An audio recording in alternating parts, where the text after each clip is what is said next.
Hello, hello, how are we doing? All right, let's try it a second time. How are we doing? All right, good morning and welcome to the Project Healthy Minds World Mental Health Day Festival. What a moving morning it's already been. As I look around this room, I'm reminded of why we built this festival in the first place. To bring people who believe that mental health isn't a side issue, it is the issue of our time together. That past is just prologue and the future is ours to shape. And that when we lead with empathy, we can change lives. Our next guests embody that spirit. Through their pioneering work with the Archwell Foundation, they've championed mental health as a global cause, building programs that support parents, young people, and communities around the world. They've used their voices to spark conversations that too many people were afraid to have, and by sharing their own journeys with openness and courage, they've helped millions of people feel seen, understood, and less alone. They remind us that leadership isn't just about position, it's about purpose. And that purpose, lived out loud, can change the culture around mental health for good. It is an extraordinary honor to welcome to the stage our friends, longtime Project Healthy Minds partners, and the recipients of the Project Healthy Minds 2025 Humanitarians of the Year Award, Prince Harry and Meghan. How's everybody doing today? Amazing. Well, we are so thrilled to be here to support, of course, what is happening in this space and on this very important day with Project Healthy Minds. So for this next panel, we're going to turn to one of the most urgent questions facing families today. What's happening to childhood? And how and what do we do to allow our children to just be children? 3 years ago, we had met with families whose worlds had been absolutely shattered. Parents who had lost children to social media-driven suicide, others who had lost so many of their children to struggles with depression, anxiety, self-harm, all inflicted by online harms. And you heard some of that in the first panel with Katie, who we met 3 years ago with her mom. And just so proud of you, Katie, if you can hear me backstage, and how far she's come. It's incredible. So in this sit-down that we had a few years ago, what began as individual tragedies became the foundation for the Parents Network.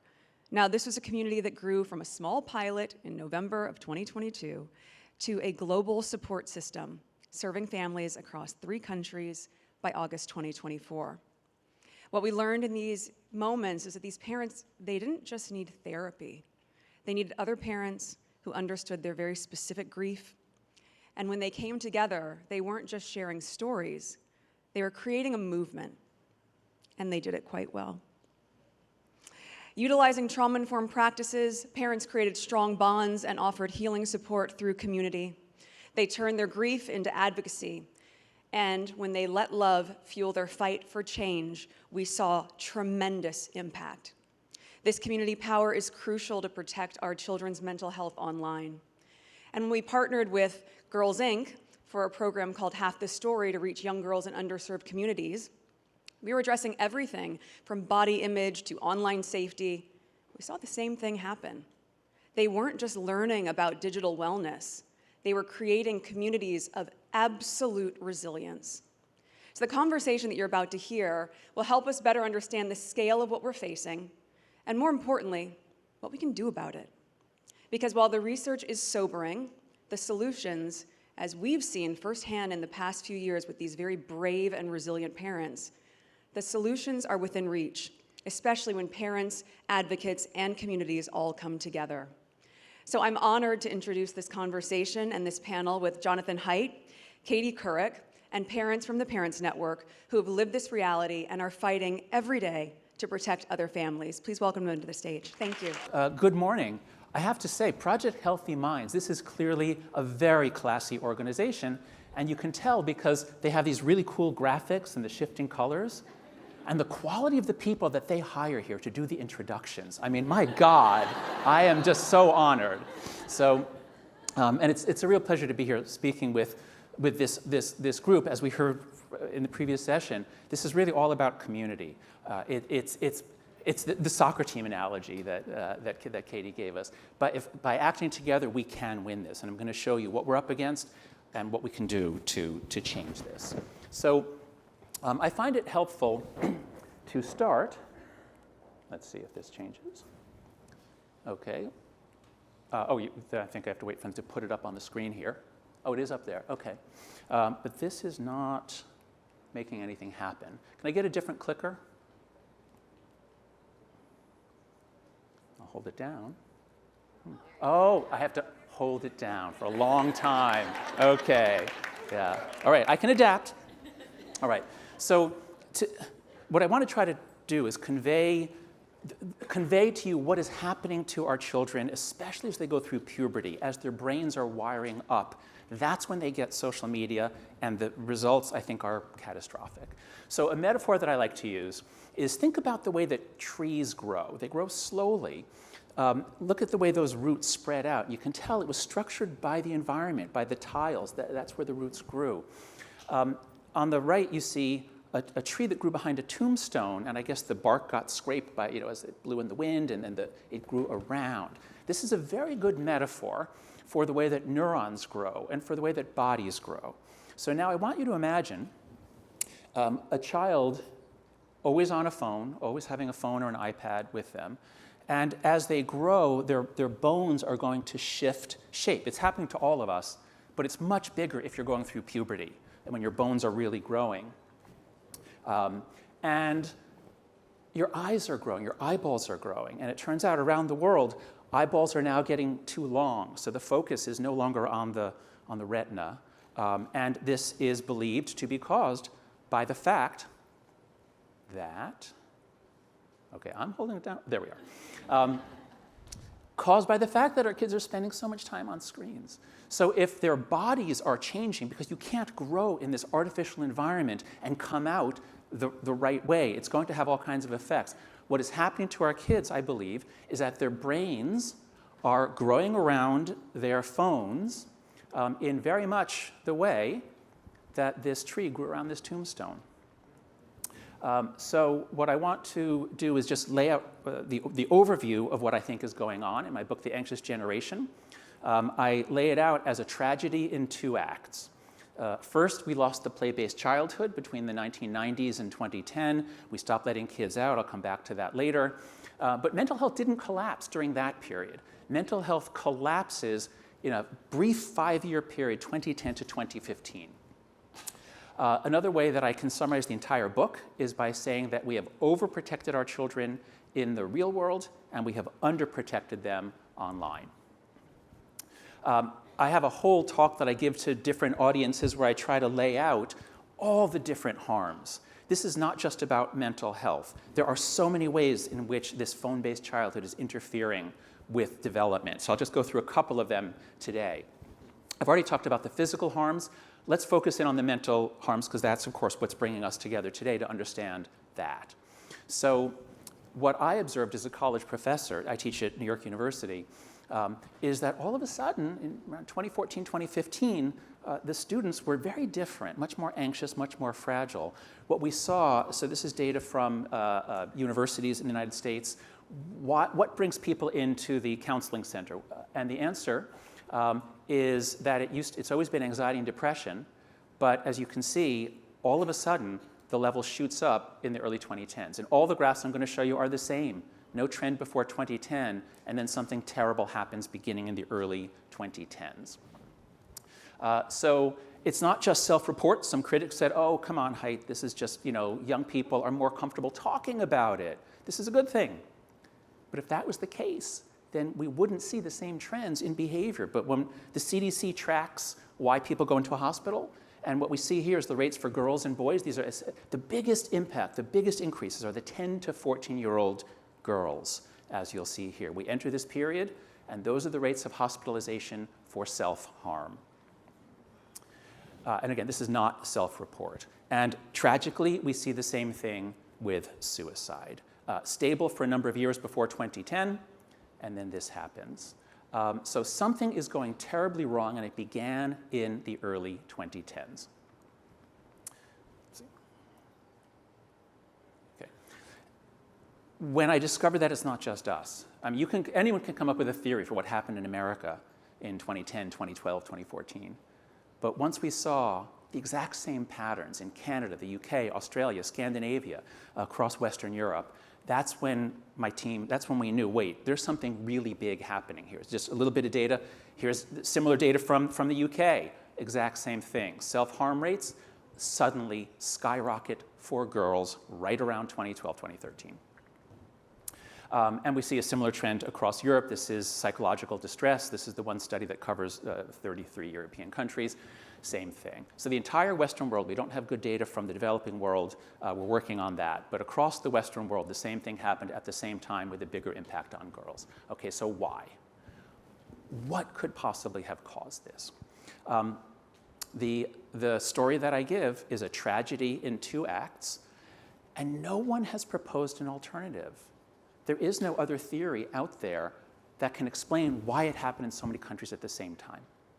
And so this is the only one. It doesn't prove that this is right, but my critics would, I think, be on stronger ground if they had some alternative explanation for what changed across the world around 2012. To condense it all, think of it like this. Suppose you're born in 1990. You're a millennial. Okay, you begin puberty around 2002 when you're 12, something like that. By the time the iPhone becomes common, which is around 2012, you're done with puberty. You went through puberty with a flip phone or a Nokia or a basic phone. You could call and you could text. It connects you to your friends. It's a positive social technology. But what happens if you're born in the year 2000? So you begin puberty around 2012, plus or minus, which is exactly when, that's the crossover year. In 2010, almost all teens had a flip phone. They didn't have iPhones yet. But 2012 is the crossover year, and by 2015, everyone's got an iPhone, high-speed internet, social media. Instagram became super popular in 2012. And now you spend your puberty years as a product in the attention economy, being shaped and manipulated by the most powerful companies on Earth in order to sell advertisements to the second, third, and fourth most powerful companies on Earth. So keep your eye on puberty. We've got to restore normal human puberty. We can't let this happen to future generations. Childhood has been completely changed. Childhood always had adventure. Any story about childhood is going to have kids outside, usually with bicycles. You know, those of us who grew up in the 70s and 80s, if you find an extraterrestrial, you and your buddies, you put them in your bicycle bed, you have adventures, you don't need to go like, oh, Mom and Dad, we found this extra, what do we do? No, you figure it out yourself. But this is what childhood has become. Very solitary. These technologies do not connect children. They connect them in a shallow way, but at the expense of deep connection. If you're a boy, you can't go over to your friend's house because then you can't play video games. You have to go home alone to play video games with your friends. So that's why I think it's happening. I'll just say the one other gigantic thing, which I think we need to put on the table as in the same equivalent size as the mental health crisis, is the destruction of the human ability to pay attention and the concomitant damage to education, which we all care about. So we're beginning to observe that it looks like phones are interfering with education. As Derek Thompson noted, we have all this great data about educational trends. This is the nation's report card. From the 1970s to 2012, we made steady progress. That's really hard to lift up the average education level of a country, but we did it for like 50 years until 2012. And then this happens, and everyone says, oh my God, look what COVID did. It's COVID, COVID, COVID. Look how it dropped during COVID. Yes, but the drop began after 2012. People thought, okay, if it's COVID, there'll be a recovery. And look, when we look at the NAEP, when we have 2023, 2024, what we see is that if we look at the top students, the students who score highest, yeah, they did drop only during COVID, and they're beginning to recover. But what if we look at the bottom 50%? These are the students who are more distractible. These are not the best students in the class because they already had problems focusing. That's a big reason why they were in the bottom half. For them, the scores started dropping in 2015, and they have not recovered. They're still going down. So we are grossly exaggerating educational inequality. We are condemning half of the population to declining education and functional intelligence. This is a gigantic blow to humanity, and it's happening in other countries too. Test scores are going down around the world. Very briefly, a comment on girls versus boys, because they take different paths through technology and puberty, but they end up in some similar places. I have a whole chapter in The Anxious Generation on why social media harms girls more. And I won't go into it now. You can read those and you'll all recognize it's so hard to be a girl in middle school. And this makes it even harder, being on Instagram or TikTok, as we heard. There's been so much coverage. This is an article that was in the Wall Street Journal 4 years ago. Nothing's changed. This same stuff is still happening to millions and millions of girls. Now, I want to just talk briefly about boys, because I didn't know what the boys' story was when I started. The evidence is very clear for girls on social media with depression. That's very clear. That's not so clear for boys. But by the end of the book, we figured out, I think, what's going on. For boys, you have to look at dopamine, at addiction, at behavioral and digital addictions. And our boys are sitting surrounded by fish hooks dropped right in front of them by companies that know exactly how to lure them on and keep them on by giving them variable ratio reinforcement schedules, which is what the video games are designed to do. So it starts with the video games, and then it moves on to porn. And then it moves on, all the chemicals, the vaping and marijuana, all these substances that also act through dopamine. When they get a bit older, it becomes gambling, sports betting, and there are ways to do this, even if you're below 18. And even investing money is gamified, and it's all to addict young men. They're the ones who get addicted to it. So we are devastating the opportunities of our young men, we're devastating their education, and we're bankrupting a lot of them. So they're going to get started in life in their 20s already bankrupt. This is not a recipe for a flourishing future of families and fatherhood and parenthood. And I haven't even begun to mention the effects on young men from being exposed to just so many strange and weird forces by people who want to manipulate them. Many of you saw the movie Adolescence, the Netflix show Adolescence, and I was just so touched then when we saw this photo. I don't know if many of you saw it. This is the young man who murdered Charlie Kirk, and his father is the one who turned him in, and you can just not even imagine the pain of that. Boys and girls are being devastated in different ways by different technologies. They're all ending up with severe obstacles to flourishing adulthood. I have a whole section on the spiritual degradation, which is a little harder to quantify, but actually I'll just show you one slide from this section. So there's a survey, Monitoring the Future, where high school kids are asked a series of questions.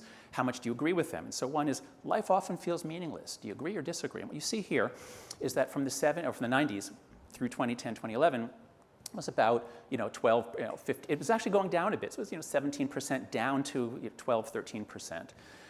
So it was actually getting a little better until we enter this period. And then this happens. It doubles. The percentage of kids who think that their life sometimes feels meaningless or that it's useless. There's a whole bunch of questions like this. There's an existential crisis that consumed young people as soon as they transferred their lives onto social media. So that's my presentation about what has happened. And now here's where it gets much more sunny and positive, because the progress that we've made in the last couple years in turning this around is unbelievable. I never thought that things would move this quickly. What I did when I was writing the book as a social psychologist, I knew that my goal isn't to say, what's the right age to give your kid a smartphone? My goal was to say, we're all stuck in this. We have to give it because everyone else gives it. So this is a collective action problem. What is the norm that I can put forth that we could actually get? And so I proposed, how about just none of this stuff in middle school? How about we clear the phones out in middle school? Let kids have a flip phone or a basic phone. That's a nice sharp dividing line. How about, social media? It really should be 18. It's an intrinsically adult activity to be talking with strangers and sharing photographs with strangers. But I didn't think we could get 18. So I said, how about 16? Could we get that as a national norm?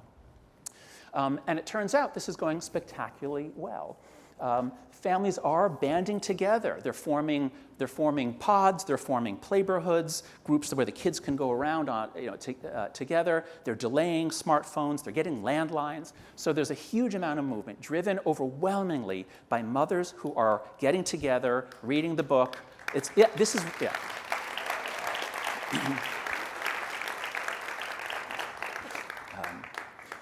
Secondly, and this is the biggest single thing we can do now, we've got to recognize that, again, talking with anonymous strangers is an intrinsically adult activity. And we need to get to the point where we recognize, just like giving kids tobacco, alcohol, letting casinos exploit them, let them go into strip clubs. There are a lot of things that we allow adults to do. They're not appropriate for children.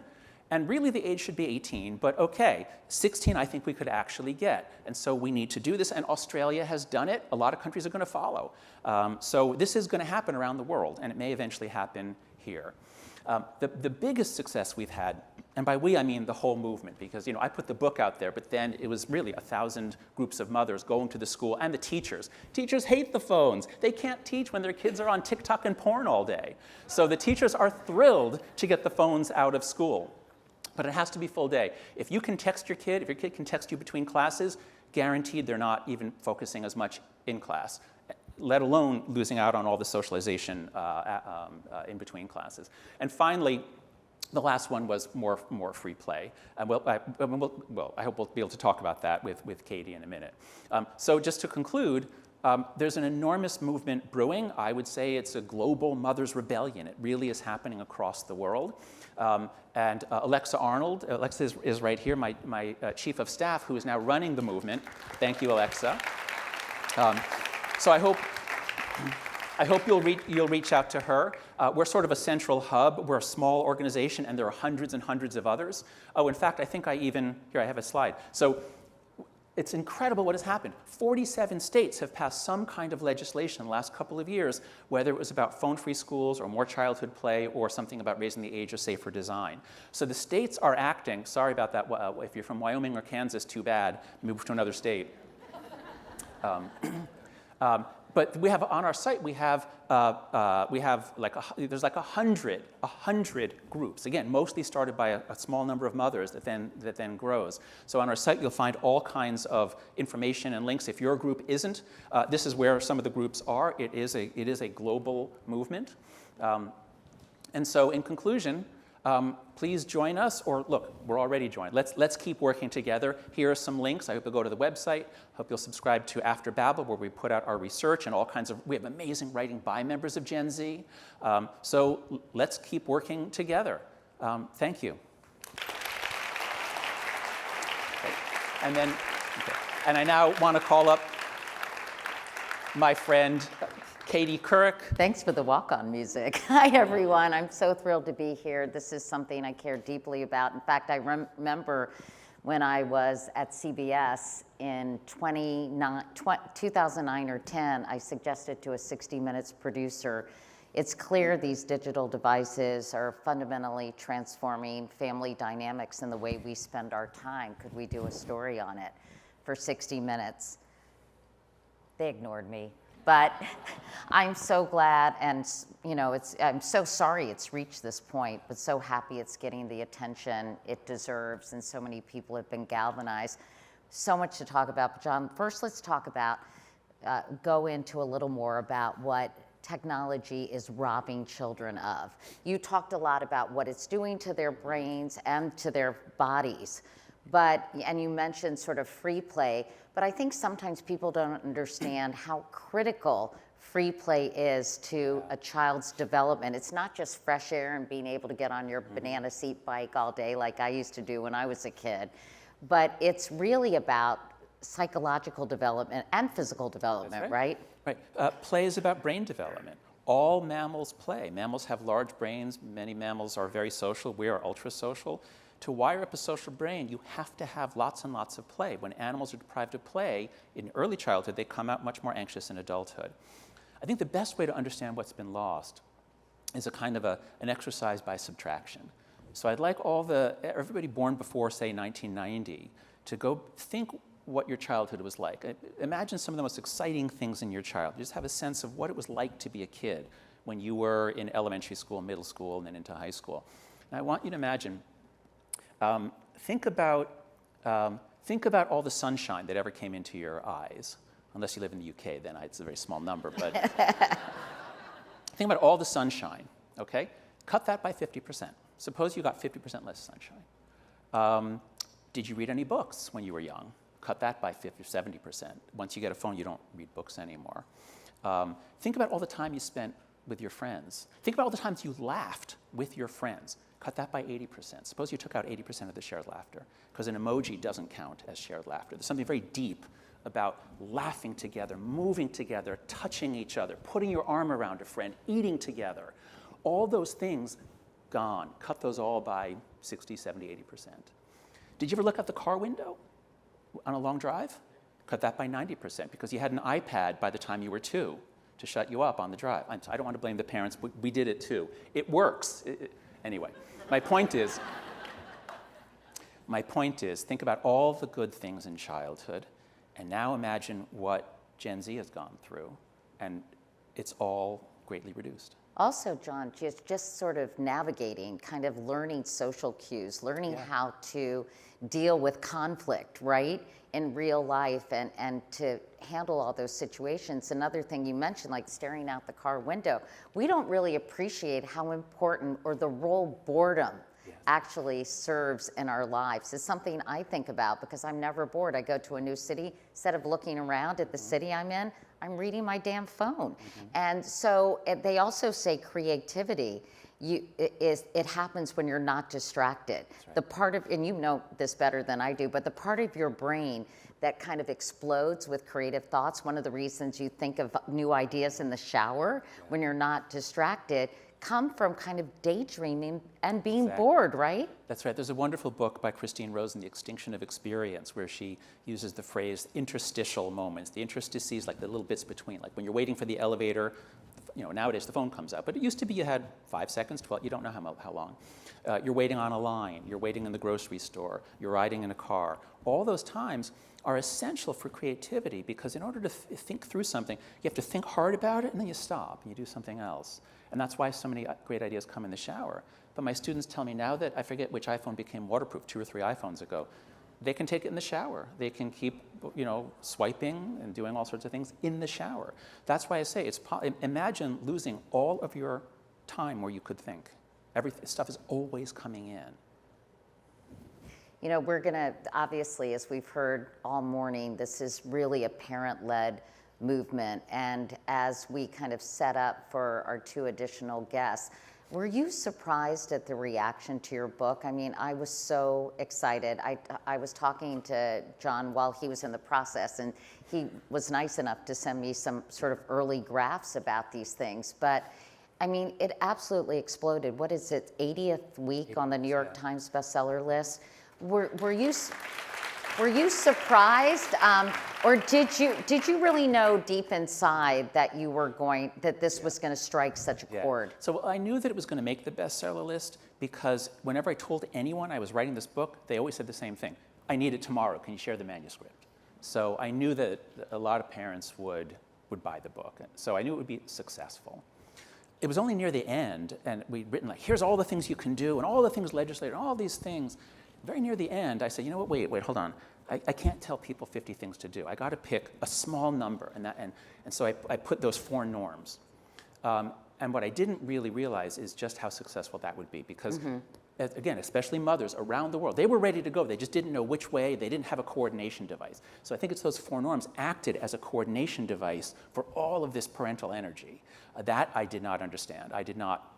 And especially the fact that like in Brazil, I didn't even go there. The book wasn't even out in English, but some mothers got a copy in English, got together, started pushing for legislation for phone-free schools, and 10 months after the book came out in English, all phones were gone from schools in Brazil. So this, again, driven by mothers. Well, as I mentioned, this is a movement that has been led by parents, mostly mothers. I want to give the fathers some credit out there. I know fathers have been involved too, so I just want to give the dads a shout out here. But I think there's no one who truly understands the harms of social media and smartphones better than the 2 mothers who are going to be joining this conversation. They are Amy Neville and Kirsten Ryan. Please welcome both of them to the stage.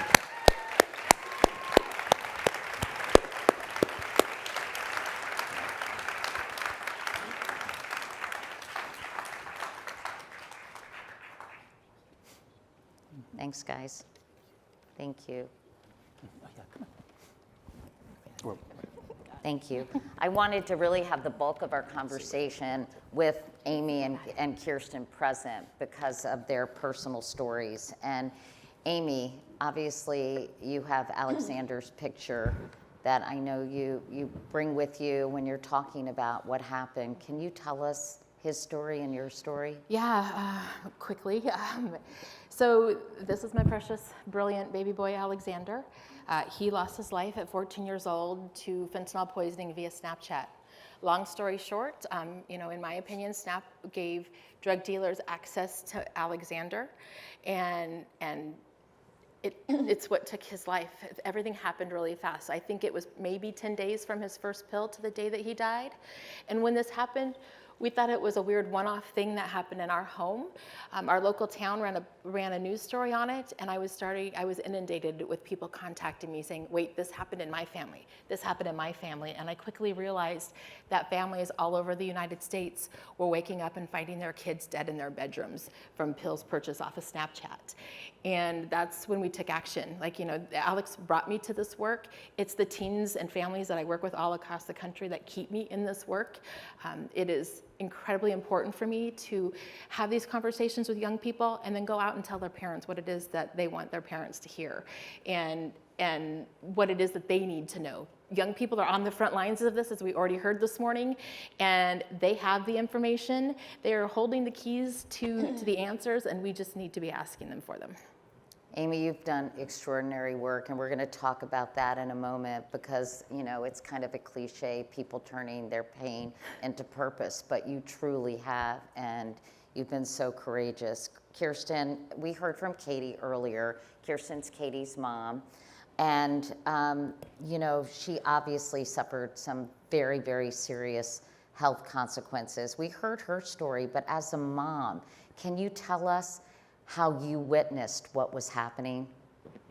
As Amy just said, long story short, and it's very easy because it is an emotional story to get lost in it, so I will try to be succinct.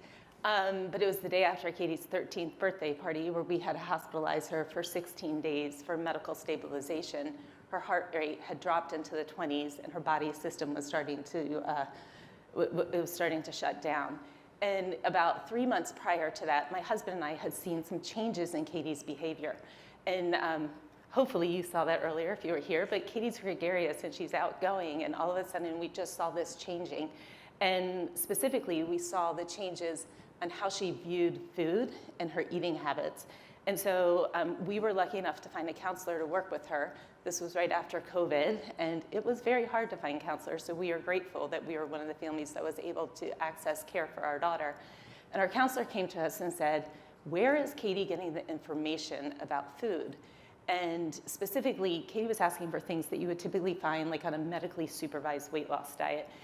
She wasn't asking for Chipotle or Chick-fil-A or whatever a middle school child would typically be eating. And so, we checked her phone. We had already been checking her phone because we felt like we were doing the right things. We checked our text messages, search history, kind of went through like who are Katie's coaches and teachers, and we just really could not identify the source.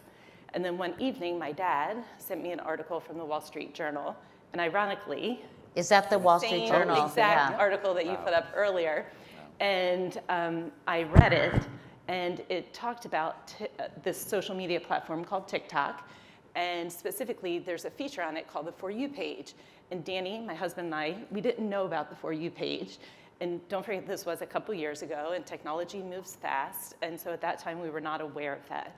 And then it talked about how the For You page actually sends content to the user. And I stress that because this was not content that my daughter was seeking, but rather content that was coming to her on repeat.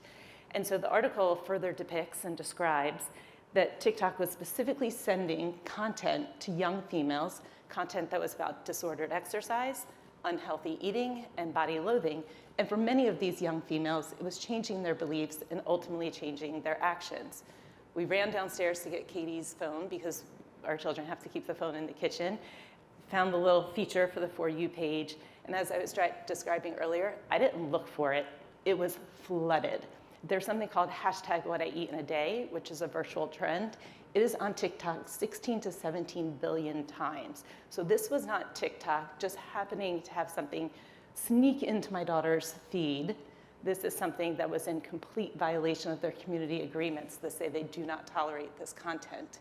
And so that's why we're here today, because we want to be part of the movement and part of the conversation. And John, how typical is Kirsten and Katie's story in terms of what it says about these companies and the way the devices work? As we heard earlier, it's been very successful to talk maybe less about the content and more about the apparatus that is fueling and directing the content to certain vulnerable kids. Is this a pretty typical story? Oh yes, I mean, you know, the number of families that have something in it seems to be more like 1 in 3. Like, this is not a rare thing.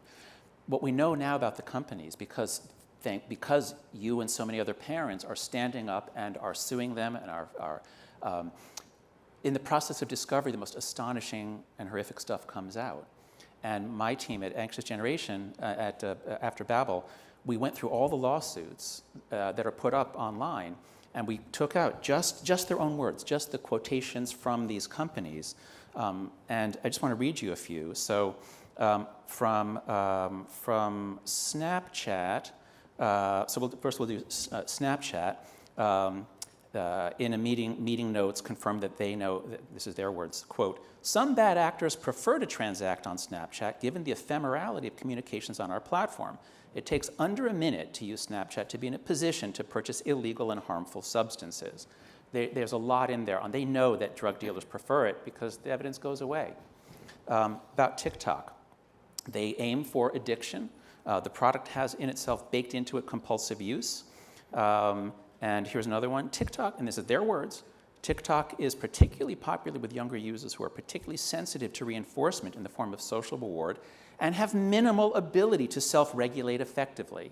That's why they want the middle school kids. They're the best customers to addict. They know what they're doing, and they keep doing it. It's not that they want to hurt your child, but they do want to addict your child. Amy, I know that you are involved in a lawsuit against Snapchat. I'm not sure how much you can talk about that, but what can you tell us? What I can tell you is that it is a history-making lawsuit. My amazing attorney, Laura Marquez-Garrett's right there.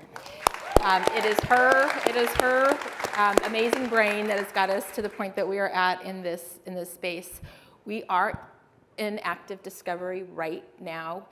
There have been 6 cases that are being worked up for trial. Alexander is one of them. I have been answering discovery questions actually this week as early as yesterday. And so we're moving ahead, and we will be going to trial.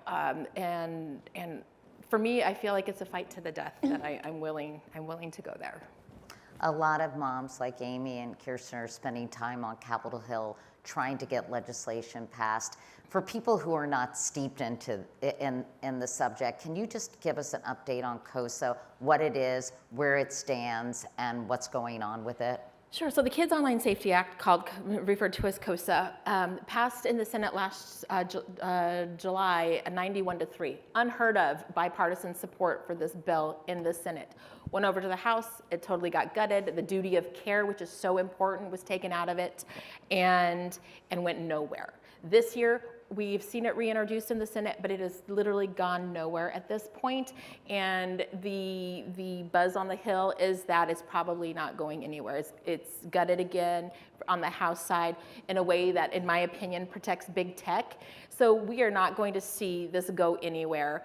In fact, I'm afraid we're going to be fighting to not pass it. We're going to have to shift position because it's going to benefit big tech, and we cannot settle for anything less than safe by design with these companies.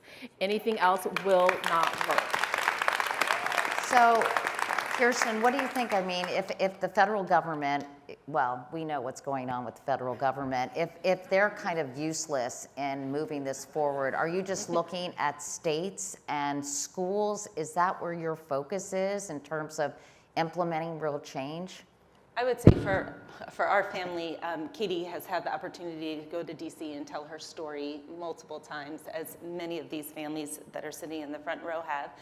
And I think Katie said before, it can be very discouraging because sometimes the person that's receiving the story doesn't even understand the platform. We're kind of like talking a different language. It's when you're talking to the aides and the staffers, you can see tears in their eyes because they know exactly what we're talking about. But then sometimes when you're talking to the legislators, there's some that just really don't understand it. So at the state level, we are doing things. In Virginia, this past summer, we had the Executive Order 33, I think I got the right number on that, that is no cell from bell to bell. And as a parent, I am super appreciative of that. I want to safeguard my child's time in school for both social and emotional learning, but also just to learn history, and as Katie mentioned earlier, learn stats. And so I think we need to work in every space that we can and get the movement and the wins when we can. So John, have you given up on all these tech companies? I mean, is it just like hitting your head against a wall? Do they have absolutely zero? I know that they say they're making changes, but it's mostly bullshit, right? Yeah, that's right. So first, so look, the tech industry is huge. There are a lot of different companies. A lot of people are actually very well motivated. So Pinterest has really emerged as a site where they're actually trying to help. And so Pinterest has done great work. Bill Reddy is a superb CEO. So it's possible. But the big three, especially TikTok, Meta, and Snap, and then Google is a more complicated case, but YouTube is a big part of this too. But especially Google, Meta, and Snap are the ones that are where we have most of the lawsuits. They actually are responsive to what's going on. That is, anytime COSA is close to being debated, they jump into action. Meta spent $10 billion to put an AI facility in Louisiana, coincidentally where the House leadership is from. That's where the obstacle is. And then when it came back again, then they introduced these teen accounts that are, yes, mostly bullshit. It turns out they don't work. They jump into action to fight it. To fight it, that's right. Yeah. That's right. So there's been no, it's interesting, like they haven't said a thing about Me or My Book, but they do seem to be working behind the scenes to torpedo COSA, to keep the status quo, and to buy more influence. Yeah. I want to ask you all about AI. Obviously, it's here. It's being adapted everywhere. It's going to take over our lives, at least that's what most people say, and radically transform every arena of human existence. I don't think I'm overstating it. And so how do you see that impacting what is going on with tech addiction and the harms of technology?